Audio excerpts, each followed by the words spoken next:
I'm going to tell you the difference between dynamic and static stretching, as well as how to make your stretching sessions more effective and safe by focusing on what you do before and after dancing.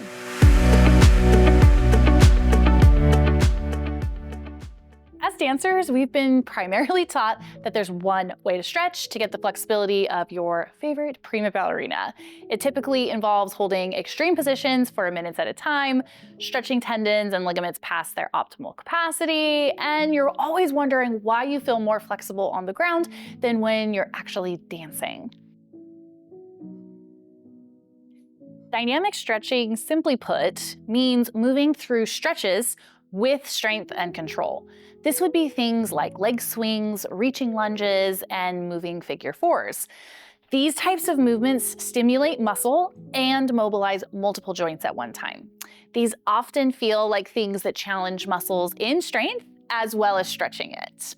These types of stretches have been proven by science to be a great way to reduce risk of injury during your sport, which for us is dance, as well as seeing results in your dancing in places like extensions, leaps, and turnout. Static stretching is what most of us are more familiar with. This tends to be us holding a position for longer periods of time. Dancers traditionally love to walk into the studio and sit in their splits, lunges, and butterflies for long periods of time, making them feel like they are stretching. Some people will see positive change in their flexibility with this strategy. The thing is, there's a big downside to long or a lot of static stretching when you look at the big picture of your dancing ability. There are tons of studies that have been done on the effects of static stretching on speed, power, and strength. The studies have shown that after 45 seconds of static stretching, these three components significantly decrease. This is so informative for how we traditionally approach stretching in the dance world. 9 times out of 10, dancers will say that they stretch farther than they can actually hold, indicating that the strength is not equal to the range of their flexibility.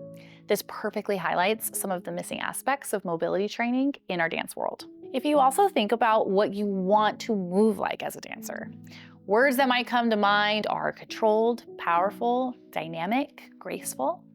These all take strength and joint stability. Another negative side effect to long static stretching is that tendons and ligaments, which are supposed to be supporting our joints, get overstretched and don't return to their previous state. So now that you know the difference between static and dynamic stretching, when should you do which method? Dynamic stretching is best done before class for a good warm-up, and you should think of this as warm-up time, not as a time to get more flexible. A good warm-up will include something that gets your heart pumping and blood flowing. These are things like jumping jacks, butt kicks, squats are all great options. Dynamic stretching, these are movements that ask your muscles to stretch while using strength and require joint control. And lastly, strength exercises. Things that get your core engaged, your joints stabilized, and use big muscle groups that we're going to be using in class. This should take about 10 to 15 minutes and leave you feeling warm and ready for class. If your curiosity is piqued on which exercises to pick, there is more. So be sure to stay till the end to get that information. Static stretching is best after class or at the end of the day. This is the time where you will have no more demands on your body to have power, speed, or strength.